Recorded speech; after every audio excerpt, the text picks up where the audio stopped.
دیمەنی پێکدادانی مینی پاسێکی خوێنکاران و پاسێکی وەزارەتی پێشمەرگەیە لە گەلی عەلیباگ لە سنووری سۆران.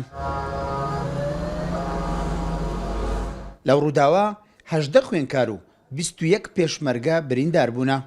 4 لە برینداران باری تەندروستیان جێگیر نییە و ڕەوانەی پارێزگای هەولێر کران.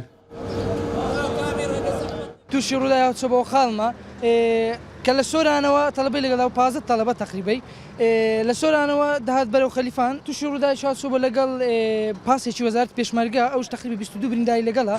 لەو حالەتەوەڵا سێ نەخۆش سێ بریندار ڕەوانەی هەولێریان کردووە چکە بڕێک وەزیان نالەبارە وەڵای جادە و بانە تاسەیە ڕێگا تەشیە یعنی زۆر ڕێگا ئەوە زۆر ڕووداوە چۆ لەو ڕێ خاستن لەو ڕێ زۆرە. برینداران گواستراونەتەوە بۆ بەشی فریاکەوتنی نەخۆشخانەی ئاشتی لە سۆران. چارەسەری سەرەتاییان بۆ دەکرێت. حادیسەکە ڕۆ سعات 1:30 ڕوویدا 2 پاس بوون 14 قوتابی و 21 پێشمەرگە پێکدادان هەبوو. سار لە حادیسەکانمان ڕەوانە کرد ڕەوانەی هەولێرمان کرد ئەوان کە هەمویان لێرە ماینەوە و وەزعیان باشە و مستەقرە زۆر باشن الحەمدوللا. لەو ڕووداوە 18 خوێنکاری پۆلی 12 ئامادەی بریندار بوونە. هەمویان دانیشتووی ناحیەی خەلیفانن بە مەبەستی خولی هاوینە هاتوونەتە سۆران لە گەڕانەوە تووشی ڕووداوی هاتوو چۆ بوونە.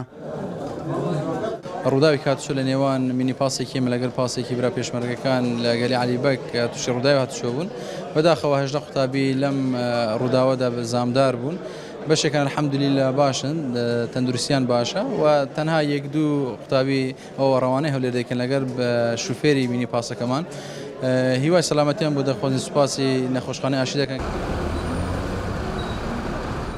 بەرتەسچی و قەرەباڵغی و نەگونجاوی ڕێگاکە هۆکاری چەندان ڕووداوی هاتوچۆیە ڕۆژانە لەسەر ئەو ڕێگا سەرەکیە تۆمار دەکرێت.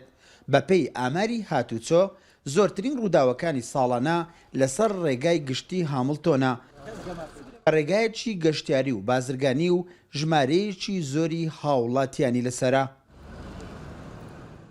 عوسمان کورسات نیوز ئیدارەی سۆران.